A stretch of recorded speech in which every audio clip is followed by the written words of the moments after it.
My mother attacked my ex-wife for having 2 miscarriages, causing our divorce and her moving away, but I never stopped loving her, and now 2 years later, I might have a second chance to treat her right. Posted by you/Throwrex husband.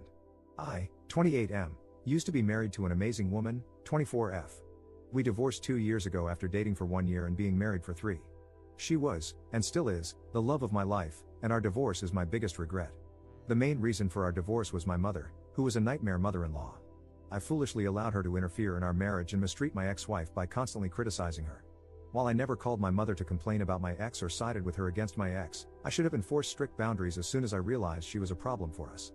I did go no contact with my mother twice, during my ex-wife's miscarriages, because I wanted to shield her from additional stress. However, during the second miscarriage, my mother found out about it by reading some texts on my sister's phone. She also discovered through those texts that it was our second miscarriage, and she went ballistic. My mother showed up at our home, and instead of turning her away immediately, I made the mistake of taking her into the living room to try to calm her down and explain things. My ex-wife, who was upstairs resting, was unaware that my mother was there. My mother pretended to calm down, but when I went into the backyard to bring our cats inside, she went upstairs, woke my ex-wife, and screamed at her for ruining my relationship with her. She also made horrific comments about my ex-wife being barren. By the time I got upstairs, 5 minutes later, as the cats weren't cooperating, my ex-wife was in tears. I kicked my mother out immediately, but that incident was the final straw for my ex-wife, and we split up a month later. We agreed to remain friends and acknowledged that we still had feelings for each other, but the relationship was no longer beneficial to her. After the divorce, she went to stay with her father in the UK and ended up getting a job through one of his friends. The divorce devastated me. I went no contact with my mother and started therapy, which helped me understand that my relationship with her was toxic. I learned strategies to manage communication with her, and now we're low contact, only speaking at family events. According to my siblings, she still doesn't see what she did wrong, so I have no plans to move beyond low contact with her. I've never moved on from my divorce. In fact, I think I'm even more in love with my ex-wife now than I was before. I haven't dated anyone else, and she's constantly on my mind. During the first 6 months of her living in the UK, we didn't speak. However, on our wedding anniversary, she sent me a text that read, "Happy anniversary, insert nickname she used to call me," followed by, "I thought we agreed to stay friends, loser." After that, we started texting each other occasionally, for example, on my birthday, her birthday, and my brother's birthday. For my brother's birthday, she sent his gift to my house, and I passed it on to him. Quick note, my brother is gay, and he and my ex have been best friends since childhood. He's the one who set us up on our first date, so there's no weirdness here. In her second year away, our communication became more consistent, resembling a typical friendship. During one conversation, I told her about the therapy I'd undergone after she jokingly asked if I'd cut the umbilical cord yet. She also told me about 2 men she had dated and how those relationships ended. I wasn't weird about it, but it made me realize how much I missed her and how much I still loved her. That night, I couldn't stop thinking about how I had ruined things. I still have our wedding rings and her engagement ring. Due to recent world events, she hasn't been able to visit anyone in the US, but she's moving back in October. I was actually the first person she told. Everyone in our circle is excited, and my brother is organizing a homecoming party for her. The party will likely be hosted at my house, our former marital home, because I'm the only one in the group who lives alone. My brother recently asked me if I'd consider hanging out with her one-on-one after she moves back. I wasn't planning to ask her, but now it's all I can think about. Since they're best friends, I wonder if she might have put him up to it, similar to how she asked him to set us up when we first started dating. I asked my sister for advice, and she said I shouldn't ask her to meet up and should wait for her to take the lead if she wants to. I do think she might still have feelings for me because, during one conversation about one of her breakups, she said, "None of the men over here can handle me like you can." However, her humor is generally flirtatious, so I can't be sure. I'd love an outside perspective. Would asking her out be the right thing to do? Thanks for reading. Edit. You've all convinced me to ask her now instead of waiting until October. It's late here in the UK right now, but I'll call her tomorrow. Thanks for all the encouragement. Edit. I wanted to clarify what I meant by low contact since I know everyone interprets it differently.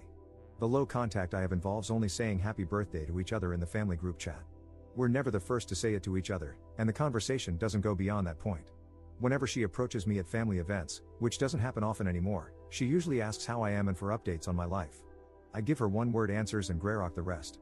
My therapist refers to this method as civil no contact, which I think is a more accurate term. She initially freaked out about no contact when my ex-wife first left and regularly blew up my phone. Low contact has been more peaceful. I'm aware this will likely change if my ex-wife and I get back together, and I'll be working with my therapist to create a plan for every possibility. I plan on returning to no contact after the phone call tomorrow, and I want to make it as safe and peaceful as possible. If a tiny bit of conversation is what it takes, I'm willing to do it. Update 1 day later.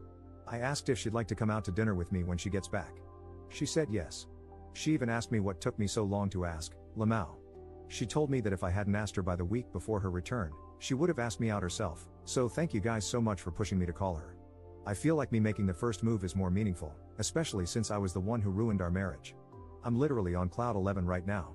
We're planning to take things slow this time. We got engaged after 6 months the first time around, Lamau. I'm also going to be picking her up from THE airport.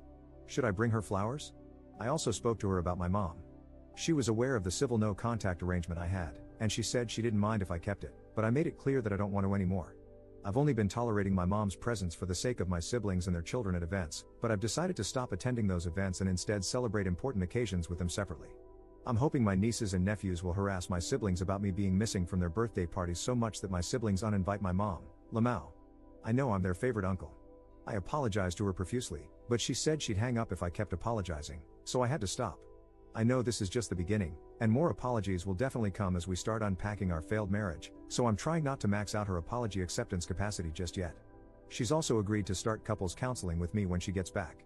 We even discussed the possibility of moving to the UK if we get married again. She mentioned wanting to stay in the town I'm currently in for the next few years because she's missed her family and friends here a lot. Her maternal family is here, but her paternal family is in the UK. Still, she said that moving back to the UK isn't completely off the table. I told her I'd follow her in a heartbeat, and she called me a nerd, Lamau. Our conversation lasted 2 hours, and she only had to go because she was taking her younger siblings out. Oh, and remember how I suspected my brother was hinting to me about her wanting me back? I was right. She admitted she'd been asking him to drop hints. I saw a comment earlier saying I should have just asked my brother to spell it out, but trust me, he's insanely annoying. I'd have to hold him hostage to get him to say anything.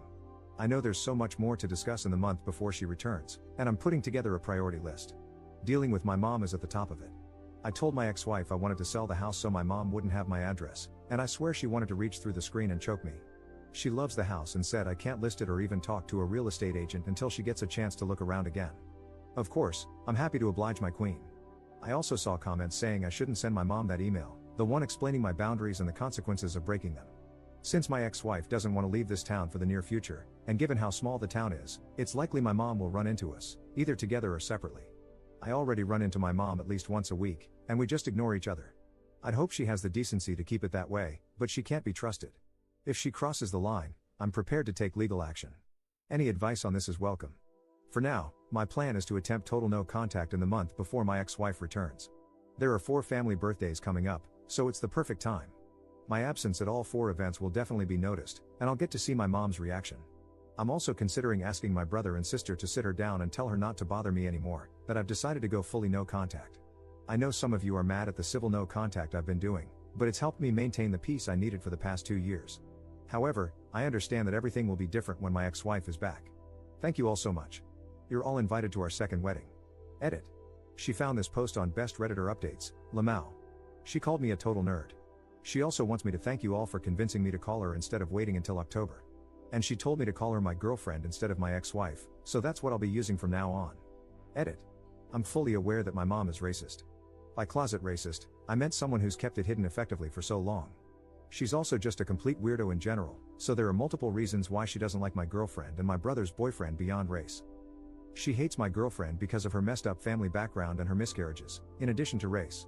She also dislikes my brother's boyfriend for being into motorbikes and smoking pot. She's incredibly absurd, so at the beginning, I wasn't sure if it was racism or not, but now it's pretty obvious. My sister's boyfriend is also black, he's my girlfriend's cousin, we set them up, lol, but he refuses to meet my mom because of how my girlfriend was treated. Interestingly, she's never commented on their relationship. Edit. I doubt any of you are still lurking here, but I thought I'd give a mini update. After spending some time on r/justnormal and speaking with my therapist, I've decided that the best course of action for re-establishing total no contact is to have a lawyer contact my mother. I reached out to a good lawyer today, and we're going to begin drafting a letter to send to her. Some of the things I've seen on here have worried me, so I've also started collecting evidence needed for a restraining order. I'm not sure how effective old texts and videos will be, but it's worth a shot. My girlfriend thinks I'm being too militant, lol. I think her time away has made her forget the worst of it, but she appreciates that I want to protect her.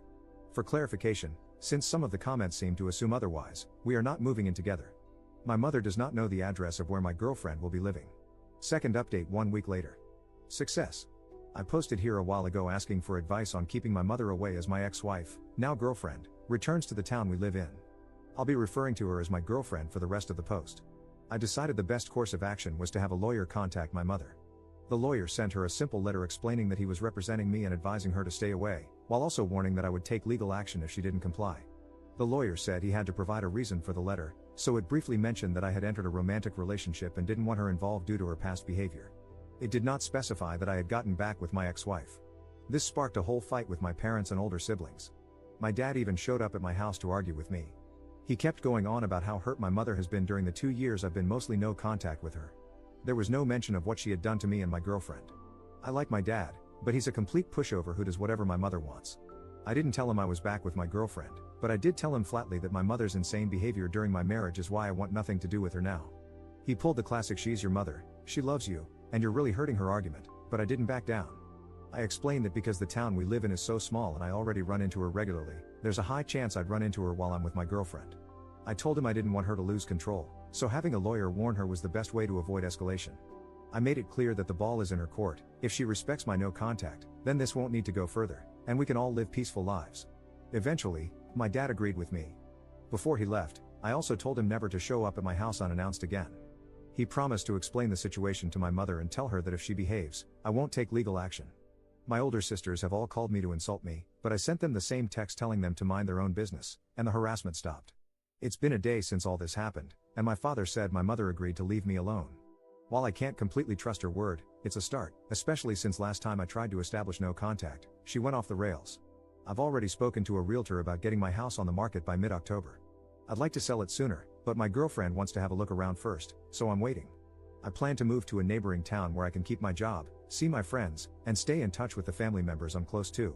I won't be attending any family events where my mother will be present. Missing my nieces and nephews' birthdays will be tough, but I'll visit separately to give them their gifts.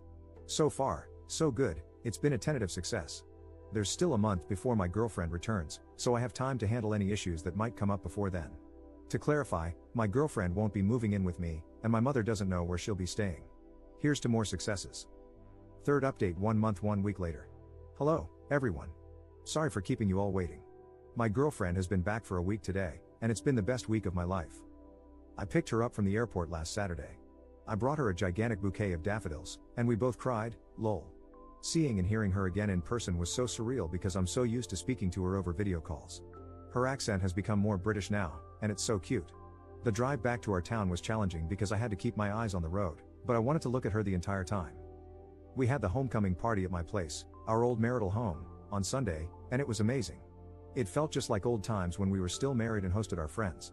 She stayed to help me clean up with my brother and, unfortunately, her older brother too, who does not like me. She wanted to come over and have a look at my house before I put it on the market, and we did that on Tuesday. It was extremely emotional, and we both ended up crying, especially when we got to the master bedroom. When she left, I moved my things into another bedroom, locked up our old shared bedroom, and basically forgot about it. I only went in about once a month to clean it, but other than that, it stayed locked. Our old rings, a few things she had left behind, and some items that were too painful for me to look at, like framed photos we had together, were in there. She ended up taking her old wedding and engagement rings to wear on a necklace, which was really touching because I thought she wanted to completely forget our previous relationship and start fresh. I'm happy to know that she looks back on our past together fondly despite it being a hot mess. Yes, if we do get married again, I will 100% be buying new rings. We've hired a counselor to work through our relationship, and our first appointment is next week, so wish us luck. I also have an appointment to get the house valued next week so I can sell it ASAP. My girlfriend is currently staying with a family member and is apartment hunting, so we also have some appointments next week to look at places for her. The coming week is pretty jam-packed for us. We won't be living together for a while so we can take things slower than we did last time. Last time, we got engaged after 6 months and married 6 months later. During the week she's been back, we've spent a few hours together every day, except when I'm working, apart from Wednesday. I know some of you will probably be wondering about my mother, and I have good news. We live in a small town, so it was 100% likely that my girlfriend would run into her within her first week back. She ran into her on Wednesday, and my mother did not do anything. My girlfriend was out with her younger sister at Starbucks, and my mother noticed her, then turned around and went about her business like a normal person. I will never be open to re-establishing communication with my mother, but it actually looks like she's learned her lesson after 2 years of very low contact. Unfortunately, my lawyer said I probably wouldn't be able to get a restraining order against her, so I seriously hope she continues to behave. According to my siblings and father, she didn't even tell them she had seen my girlfriend.